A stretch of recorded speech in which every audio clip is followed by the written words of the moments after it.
As you know, in fact, the entire CLCP community knows, but due to our web blasts, and y'all did get those web blasts, right? That we sent out, yeah. I will mention that I found the first two in my junk mail, and someone had said, "Did you get it?" So, you know, I don't know that there's any way you can prevent that, but if someone hadn't told me, then I went and looked for it. Wow. Yeah. Okay. Yeah. No, even though we've communicated tons, I don't know why it's up there. But thank you for mentioning that, Tracy. And there isn't any way around that. But just getting the word out. I think it's on the recipient's end, Tracy. I think if you go next time, if it ends up in your junk mail, I think there's something above, usually, depending on what I did do that once I found it. Yeah. But I was gonna say, maybe you guys, you know, have somebody post on the Connect. Listserv? Yeah, the Connect one, the one for IALCP, because then they would at least know to look for it. Yep. Oh, there she is. There's Heidi. Yeah. Heidi, are you there? Is it early for her as well? Is she on the West Coast? I don't think so, no. Tracy had a reason, but Heidi, are you there? There she is. Yes, she is. Okay. All right. We're glad you're here, Heidi. Yeah. And we're already started a little bit, so. Yeah, we heard a lot from the field, and we've known this from day one, what we had to do. In fact, when we started this agency, we really structured it to meet as best we could the standards by the NCCA, and that was 25 years ago. So, as many of you know too, that we've tried twice before, and we didn't meet the pass level. So I attended the ICE conference a couple of years back, and in which I met Dr. Danis. And let me introduce you to Dr. Danis. Over there on your screen, that's Amanda Danis. Dr. Danis is a psychometrist, or however she wants the proper pronunciation of that. Psychometrician. A psychometrist is actually a field also. It's something different. Yeah. But anyway, I had several consultations with a representative from NCCA in business, the business model, and then I had one on the application process, and then I had follow-up webinars with them, a lot of writing back and forth. Then on this next accreditation process, we consulted several people in terms of the direction we should pursue. Dr. Sawyer, Horace Sawyer, one of the old dinosaurs in the life care planning field. Talked to Dr. Reed, Chris Reed up at VCU right down the street here. And Miertes, Dr. Miertes over at IR. And we finally, and of course, Dr. Danis, and with ANSI, I talked to both of them, and I got information that was very, very valuable to us. So we've decided, let's go ANSI. Actually, it's ANSI stands for the American National Standards Institute, and it's now the National Accreditation Board. It's ANSI National Accreditation Board. So that's who we're going with. And these people, it's a very participative process among all parties. Actually, ANSI's coming down here, and Dr. Danis and her survey team are coming down here to spend time with us. ANSI people will come down at when we submit our application, I guess, and will come and visit us. It's a very extensive process. this is one cause for that accreditation accreditation fund that we're running now. As you know, that we've asked just kind of a pay it forward approach, a contribution. We don't consider it a donation. It's applied to all CLCP's renewal fund, renewal fees. And so any excess funds, people who have chosen to contribute more goes into our accreditation fund, and that money will be used for maintenance in the accreditation process. And Dr. Danis, I'm going to turn this over to her because she's got a tight schedule today, and she can go into a little more about the cost factors that we're faced with, and also the process, the step process that we'll be going through. So Dr. Danis, if you would mind just coming on board here.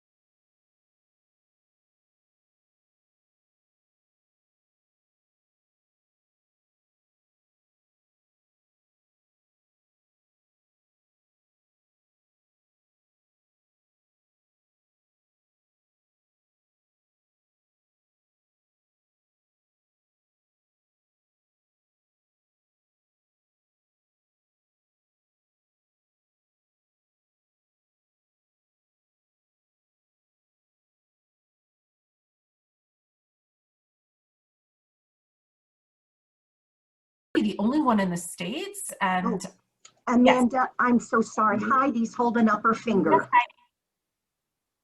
Oh, we can't hear you, Heidi.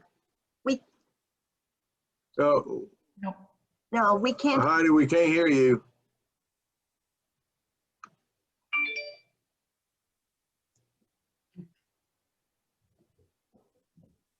I heard her, read her lips. She said,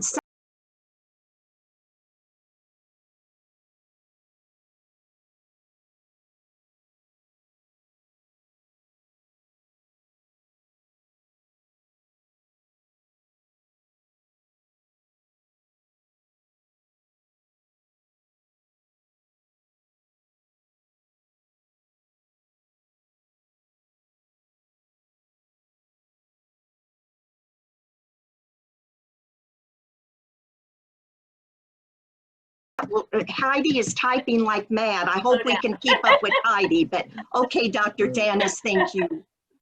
So I will slow down a little bit. I'm not quite sure how much you guys. Nothing. I'm sorry? But, We know nothing. Okay. well, no, that's not true. They know it's ANSI. But I don't think you haven't looked up ANSI or anything, correct? Right, Tracy? Generalities. Yeah. So I guess in the time we have, they need to know the process, but So I'll quickly say my elevator speech about why people should get accredited. Can you back up and just introduce yourself a little bit and what your company does? Yes, of course. So I am Amanda Danis. I have a PhD in psychometrics from James Madison University. And I worked for different testing firms. I worked for a military contractor for a while, basically approving certification bodies to be funded by the Navy for service members. And then now it's across all of the services, and I still do that as a contractor for them. And then I branched out on my own, and I became an assessor for ANSI. So in addition to being a consultant, there's several of us that do this. There's only about 10 or maybe 12 of us now that are psychometricians for ANSI in the entire world that accredit or audit basically certification bodies and say whether or not, yes, they meet the standard. And I've been doing that now for about 4 years. And I just counted the other day because I had to update some of our documentation, and I'm up to 22. So I've had 22 certification bodies that I've been the auditor for, and that lasts for 5 years. So for some of them, I came on midway. There was a psychometrician who hired. And then some are just brand new, you know, like CrossFit just got reaccredited, and I was there, you know, different things, everything from Cisco to CrossFit to industrial hygiene to, I mean, there's a whole bunch of, you know, all the industries. So it's fascinating work. So I've been doing that, and my workload has grown. And so in addition to being an auditor, we now provide consulting services to certification bodies, whether they want to become accredited or not. Not everybody does. We usually encourage them to, for lots of different reasons. And a lot of people, when they're building their program, we make sure that they build them in a way that they can always meet accreditation standards later. They don't have to redo anything. And I think that, you know, Bobby and Kathleen have been doing things the right way. So we're not going to have to redo anything, which is awesome. And so I have a small team. There's 4 of us that are basically full-time. And then we have a couple of subcontractors. I encourage you to check out our website. Happy to, you know, you can check, we have our pictures on there and everything. And they're great. Most of us are based in Virginia. We have one person in Minneapolis, and we all used to travel a ton together, and we really, really miss doing that. So that's what we do in a nutshell. We also do on this, you know, some of our work is program evaluation, mostly in teen pregnancy prevention within the public health sector in the state of Virginia. So we do a lot of building of scales, because I'm a psychometrician at heart, of surveys and scales to kind of measure teen attitudes and behaviors towards future orientation and sexual risk behavior. So that's also sort of one department. So we have a couple evaluators on staff, and we do that as well. So I do a little bit of everything, I guess. But the ANSI auditing is one of my favorite things to do, and being able to help groups get accredited who really want it is one of our favorite things, is because it can be a really stressful situation. And sometimes when I've been sitting on the table as an auditor, and I can see the stress in the person's face who's been in charge of doing this process, and they're just like, you know, and they're so afraid, and they're calling me Dr. Danis, no matter how many times I say, just call me Amanda, and it's okay, and, you know, we're here to help you. And my goal is to make my clients feel like this is going to be successful, and it's going to be okay, and we are going to get through it together. And it's just a matter of getting your documentation in place and making sure you have all your I's dotted and your T's crossed, so that the auditors don't have to spend very much time. The reason that it becomes really, really expensive is because the auditors are paid by a daily rate. So if you hand in your application and you have 42 attachments, and you give us a binder. I mean, I still get hard copies sometimes, which is really interesting. It's 2020. And you have a binder of all this evidence and documentation. Well, the longer it takes us to find stuff and to figure out how it all works, the more money it's going to cost. So the thing that we like to say to clients is, you know, you can hire a consultant and you will inevitably save money, because it will streamline the process. Or you can try to do it on your own, and it will go back and forth, back and forth, back and forth, back and forth, and it will take weeks and months and months. So that's kind of what we do in a nutshell. That answers that question. Thank you. That was a great background. Okay, sure, So Tracy. Heidi's original question was, you were rattling off numbers, I think, of kind of organizational, what would ours be? And then my second question is there not a conflict with you being both an auditor and a consultant? Oh, no, because I can't be your auditor. Okay. So we actually, most of us, there are a few of us who are still employed full-time by companies, which I was when I first started out being an auditor and assessor. But you could, I mean, Mickey Rops is a great consultant. So there's a team of 2 assessors assigned to each certification body, 1 psychometrician and 1 generalist. And the generalist is usually somebody who's either like been an association executive or a credentialing consultant or a management consultant. And so they do a lot of management system and financial audits and stuff like that. And our specialty, my specialty, is the psychometric side of the standard. However, we're both responsible for the entire thing. We both have annual training on the entire thing.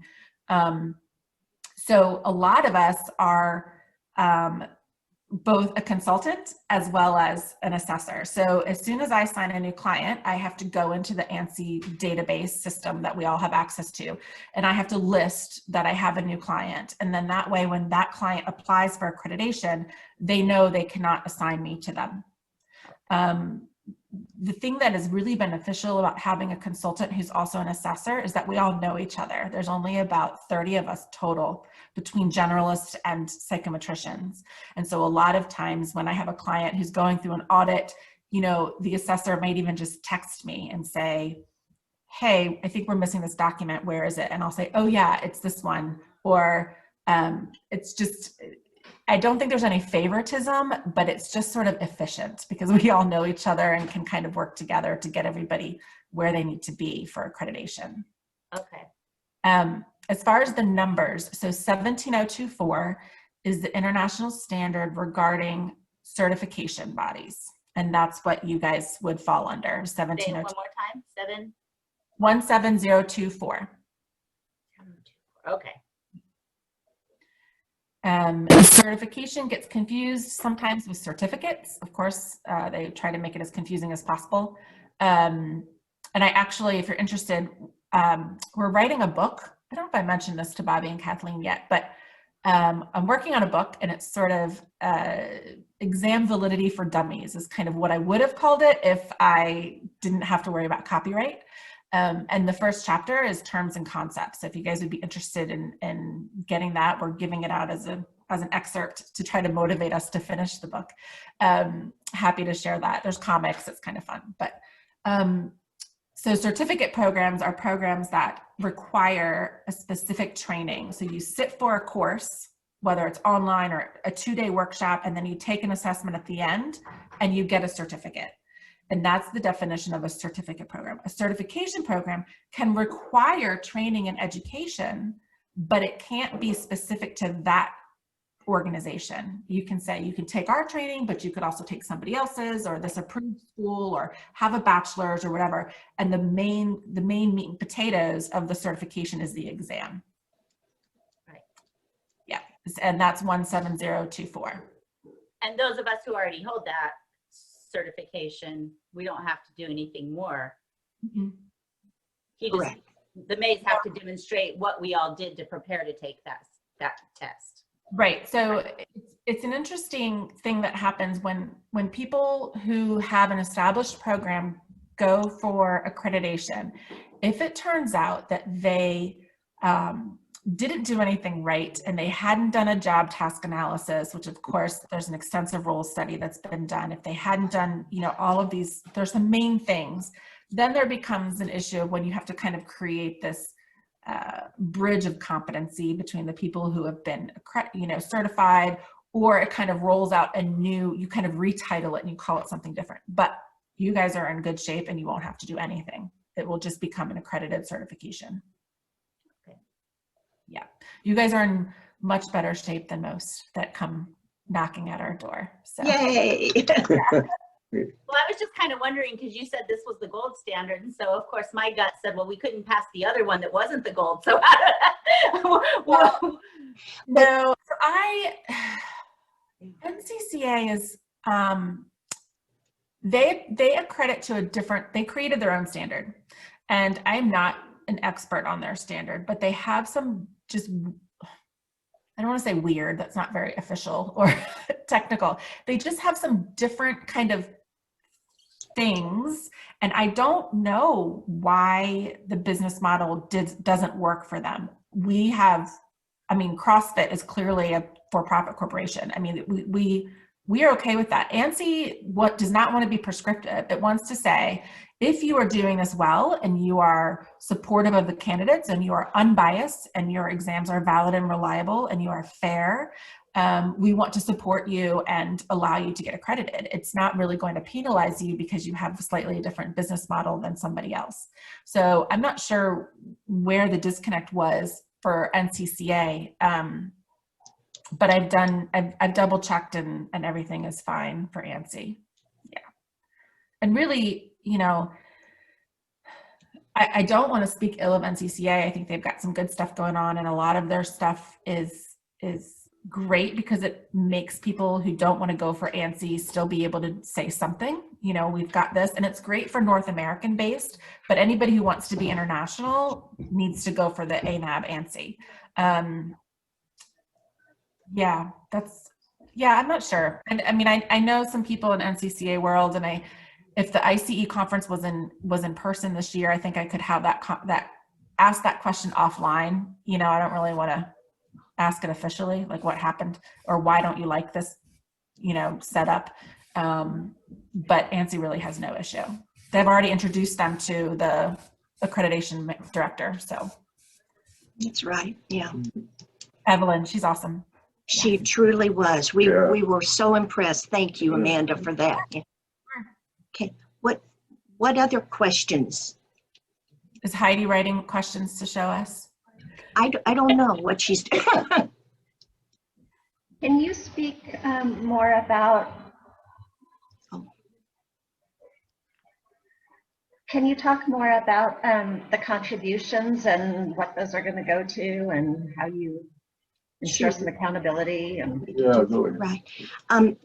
The contributions, how we set up the website was when you do contribute on the website, it goes directly into the account 3088, which is the accreditation fund. Any checks we've received are written to the ICHCC accreditation fund and go into that account 3088. We're asking all CLCPs and CCLCPs to contribute $50, which will be credited toward their next renewal. I have 3 cross checks where I'm keeping records of who's contributed in their ACT folder or database, in the ScanSnap folder for everyone, and then in another place on the website that only we see. The accreditation itself is expensive. And if we have any left over, it will be a blessing. And what will happen is it will stay in Fund 3088 and will be used for the renewal. From what I understand from Amanda, we renew every 5 years, and the assessors come to our office every 5 years and spend. It's more than that. So every year there's an annual surveillance and there's an application fee for that. And I can't remember exactly what it is for the annual surveillance. I know for the initial accreditation, the application fee by itself is $3,000. They usually generalize that the cost is going to be between $20,000 and $25,000 to get your initial accreditation. A lot of that, again, depends on how many days your assessors spend trying to make it through your stuff. Lately, because they're with an initial accreditation, there's a 2-day on-site, and so you normally have to pay the travel costs and the assessor's time for them to come and visit.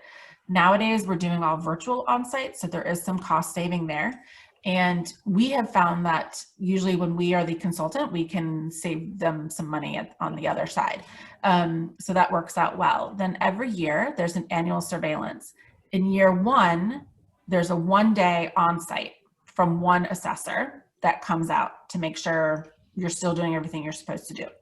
Years 2 and 3, there's no physical on-site, but you still submit application materials, you still submit, yes, we're doing this, yes, we're still checking our exam, here have been our appeals, here have been our complaints, here's our corrective actions, preventative actions, here's our impartiality statements. I mean, it's all, they're all still being monitored every year. Year 4, there's a 1-day on-site by one assessor, and then year 5, you do it all over again. You do your initial accreditation. And so that's why it can be an expensive process, unfortunately. Yeah. but I guess, Laura, to assure you, the money isn't going to be spent for any purpose but accreditation. That's the whole purpose. So, and I did check this morning. Money's been coming in steadily. And as of this morning, we have had 110 individuals contribute for a total of $15,100. So really people have, I know, Yeah. people, we've gotten lovely messages, notes, encouragement, and we're very grateful. So it's going well, and we're thankful for that, because as Amanda shared, it's expensive. It's not. And one thing I'll say is that part of the standard has to do with financial security and transparency of finances. So part of the standard will be they will have to submit financial statements, and it's usually the generalist. I look over the budget, but it's not my expertise. The generalist will say, you know, do you have enough to do operating costs? What does this fund here? I mean, you know, you don't have to get into the nitty gritty, obviously, because of privacy and stuff like that, but you do have to kind of present your business model and say, here are our finances and here's what's happening. So that's a check also every single year. So one of Heidi's questions was just how does Danis charge? Is it just an hourly, or are you charging us like one large fee to get us through, or how does that work? It's based on an hourly rate.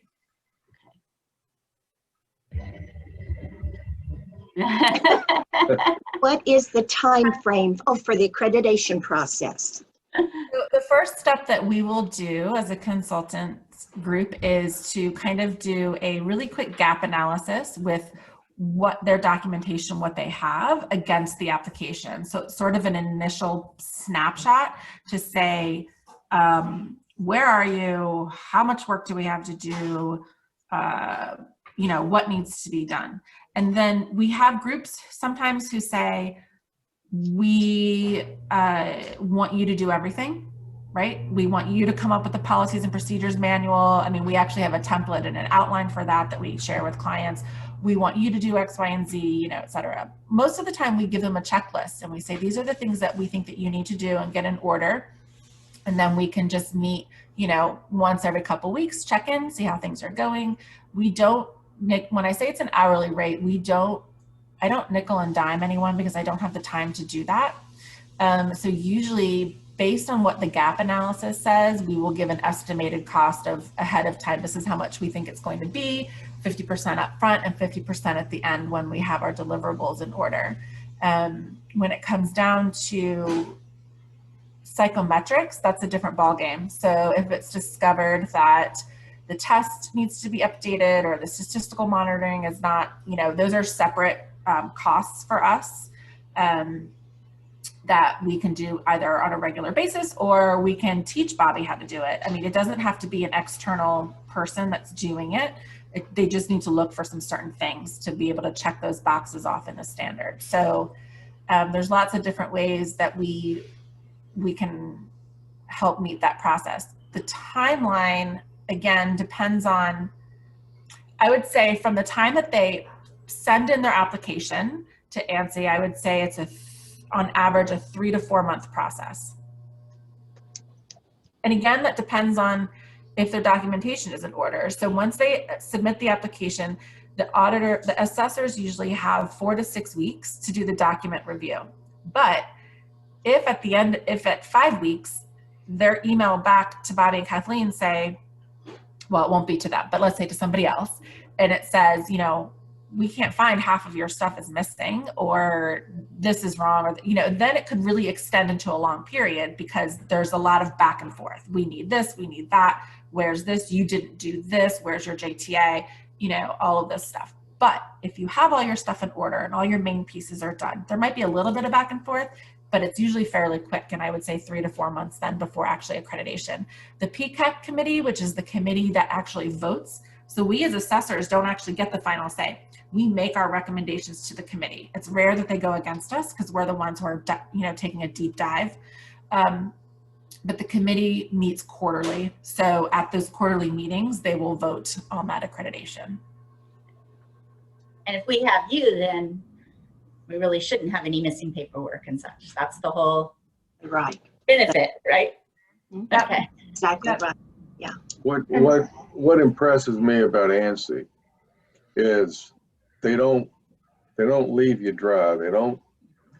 They stay with you through the process. NCCA, you submit your stack of application materials or the 22 standards that they question you on. You never hear back from them until the final vote has been taken and you get the letter in the mail.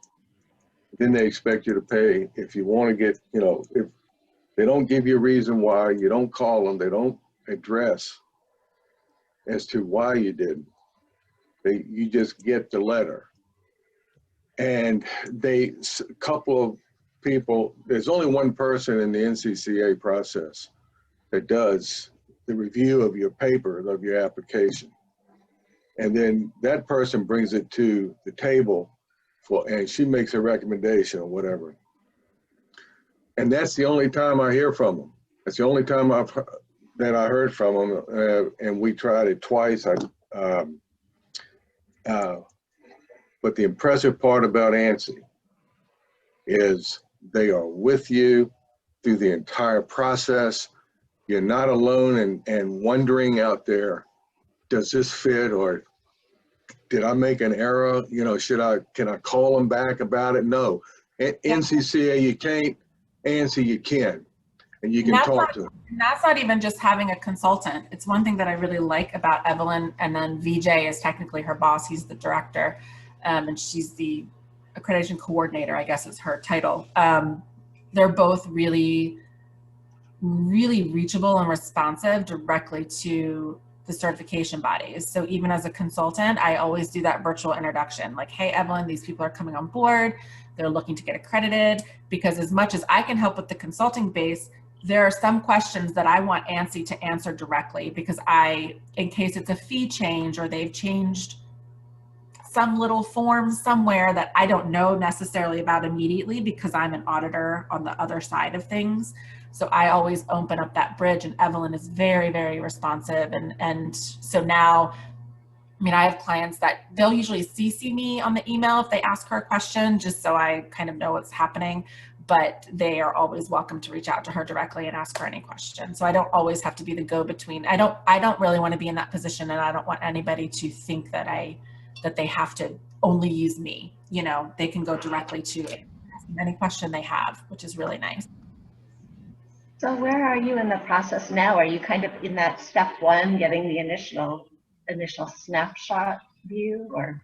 Well, Yep, they have a list of stuff to get.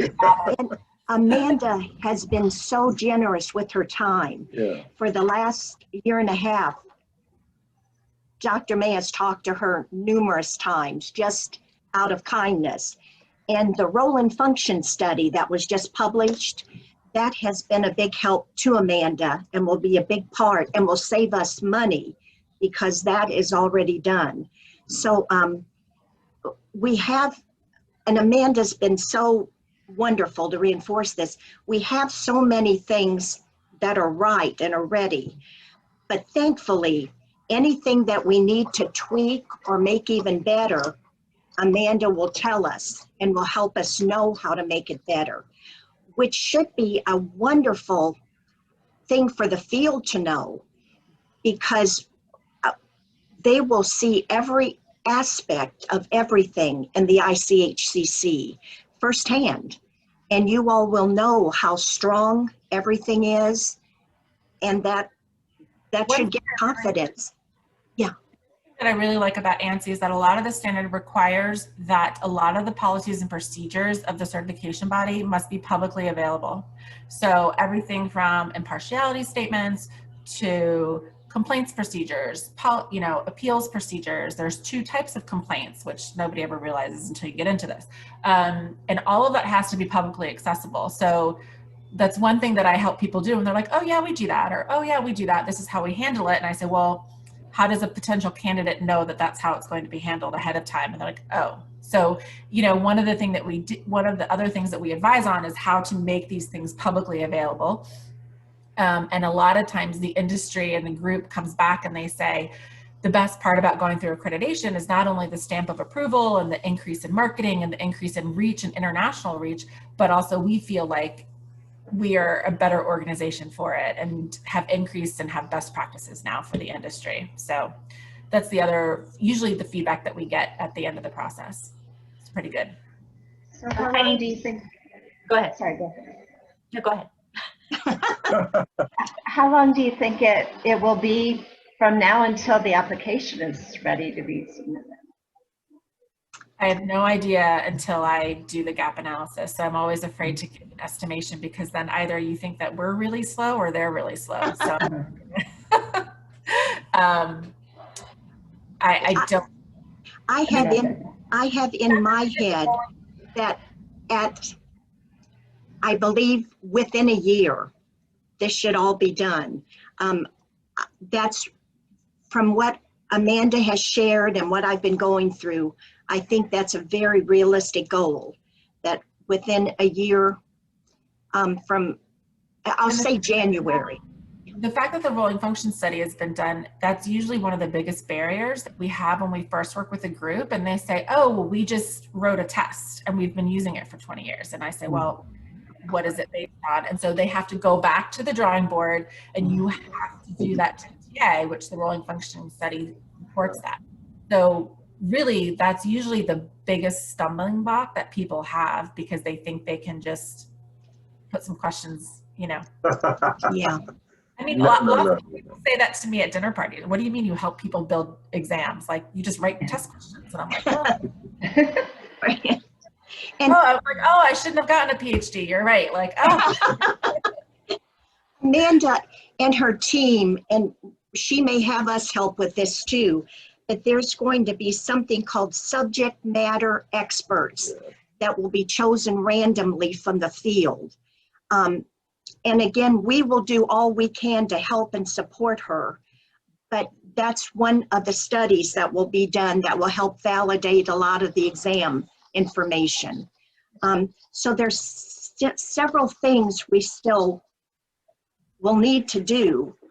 But I'm really encouraged by your funding drive that you've been having and the response that you've been getting. A lot of times, the other thing that can just make the process slower is when subject matter experts are either hard to find because they don't want to volunteer or they, you know, are just not available or whatever. But when you have this sort of industry buy-in in the process, people are like, yes, I would love to help you do that. Yes, I'm available for a couple hours next week. So the subject matter experts really kind of, you know, make the process go really smoothly. So I'm encouraged that those aspects will move really quickly. And that's for you or for ANSI? Well, it's required by the standard that the exam and everything from prerequisites to recertification requirements, that everything is basically validated so that it's not just the Bobby May show, unfortunately. Yeah, Amanda, we, in terms of processing the examination, the items, we use the ANGOLF process, which is, and Amanda can really address that. But it's a statistical program that we use in which all of our items, each item is rated over 14 criteria by each subject matter expert. So you figure, and we don't go in excess of 5 members on the subject matter committee. So, you know, you figure these items are getting, you know, what, five times 1,400, and that's how many ratings. And that's one of the other things that is the stumbling block besides the JTA, is that the other thing that people do is they just go, oh yeah, we made the cut score to be a 70. Isn't the cut score supposed to be a 70? And it doesn't work that way. No, no, you go. I spend a lot of my time telling people that you can't do that. And they're already, and that's what I mean, that they're in really great shape. So I don't see there being some huge thing that has to be redone that really takes a long time. I think it's really going to be packaging the information and getting the documentation into a way that is really accessible by the auditors, so we can save some money on the time frame. Yeah. And so just feel free. We'll get a blast out, let's say, requesting volunteers for a subject matter expert, let's say on doing another item analysis. Feel free to respond to us. As I said, we limit it to 5. Otherwise, we'd be there all week trying to analyze all the data. So Angolf recommends 5 people, the max. So just know that that's going to be coming your way. Do some more item analysis. And a lot of it depends. The famous psychometrician's answer is it depends. It depends on sample size. It depends on item exposure. It depends on timeline. It depends on industry trends about how often you have to do these things. Yeah. As long as you have your policies and procedures in place, this is when we do it. This is how long we do it for. When we reach X amount of test takers, we implement the new standards, whatever it might be. I think they're going to be in really good shape. So it's just going to be a matter of us looking at all of that stuff and saying, yeah, you're good. You might want to tweak this a little bit. You might want to reword this way. I think it's going to be fairly straightforward. Knock on wood. Yeah. Heidi's last question, and she apologized. She had to run. She says, thank you very much for your time. Her last question was just, have you dealt with like healthcare related industry before? Because she was very familiar with ANSI being electricians and, more hands-on field people. So I can have Bobby send you the link. ANSI, when it's known for electricians and hands-on type things, that's usually because it's associated with the product. So if you think about your circuit board behind your outlets in your wall, a lot of those have ANSI product numbers so that they're all standardized.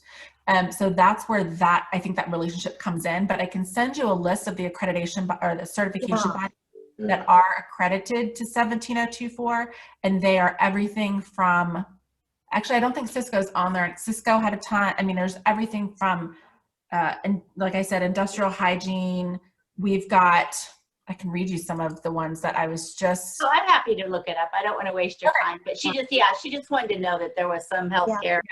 And people do that. They're like, oh, so you work with like film, like the shutter speed of film, like the old film.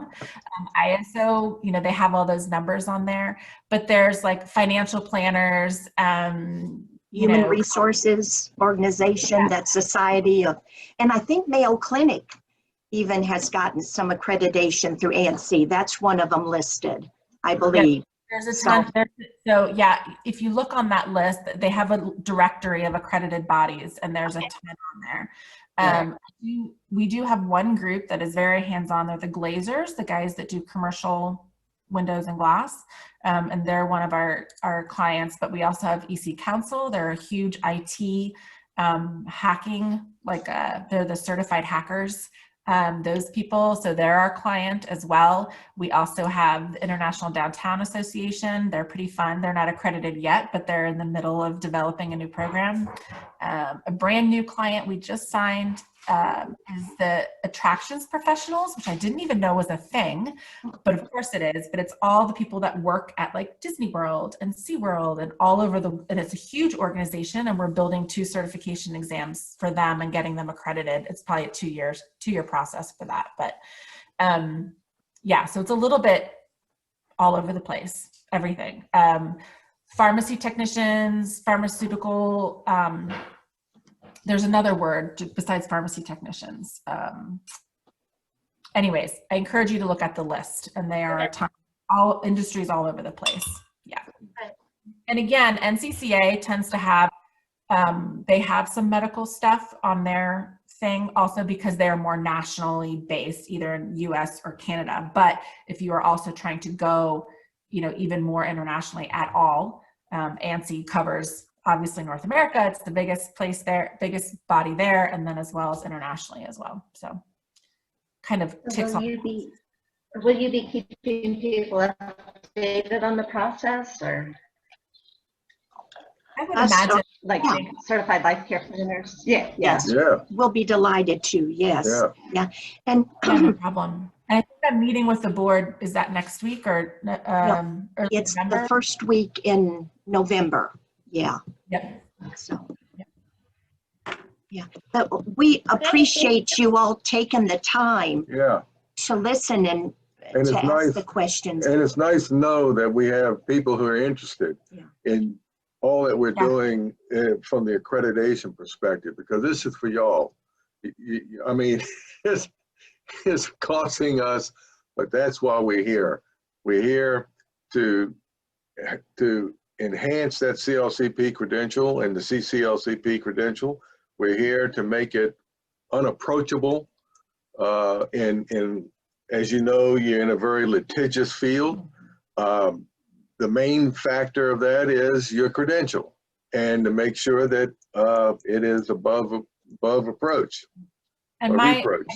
I didn't get a chance to do I'll do my elevator speech really quickly, but you know, anybody can build a certification program, right?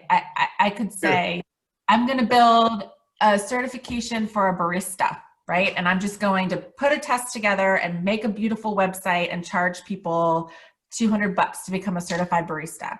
But when you become accredited, you are telling everyone, whether it's lawyers and defendants and prosecutors and candidates and clients, right, in your industry, this has been validated and this has been vetted, and we are a legitimate company. We have financial security. We have checks and balances. We have a board. We have stakeholders. We have representation throughout the industry. We have followed this best practice policy. And so you're really kind of just saying to the world, like, we are legitimate and we are decent. And I think that, again, I'll say this, I've been impressed with everything I've seen so far of what they've done, and they're in really, really good shape. A lot of tests I see, they come in, they want to get accredited. They haven't done a JTA. They've just kind of created a website and tried to throw a test together, and they want to get accredited. And then they realize they would have to redo everything. And so they don't. I mean, people fail at this all the time. And Bobby and Kathleen, the program's in really good shape. And all the board, I mean, all the SMEs so far have been doing really good work. So I'm impressed. Well, thank you for that. Yeah, sure. Well, We did record this too, because yes, we're so lucky that Amanda could give us this time. So does that bother either of you? And we'll have to ask Heidi too, that it was recorded. Does that make you feel uncomfortable? Or if anyone else would watch it, would you mind? in fact, we would, this would be something nice to put up on the website for anybody to go up there and check it out. A full informative webinar. Hopefully we asked intelligent questions, Laura. Right. You should have warned me ahead of time. Yeah. Yeah. But They would have asked tougher questions. Amanda is amazing. yeah, I mean, I feel with her by our side, there's no failure possible. Now I yeah. have to live up to all these accolades, Yes. but hopefully, Yes. hopefully we're a good team, and we're very responsive. And I don't ever mind jumping on calls. Sometimes this was just sort of just a couple days ago, I think you asked. So normally I'm happy to jump on calls. I just need a little bit of notice. And they've also met Michael and Miranda, who are my other two main teammates. And then you haven't met Kathy yet, I don't think, who's our other senior psychometrician. But yeah, we're a good group to work with, I think. We're pretty responsive. And if you guys have any questions, feel free to reach out to us via email. It's the best way to get a hold of us. And Tracy and Laura, I want to thank y'all, really. Y'all the focus of this whole thing. And we thank y'all for your support of your credential, and particularly the CLCP. We thank you for that.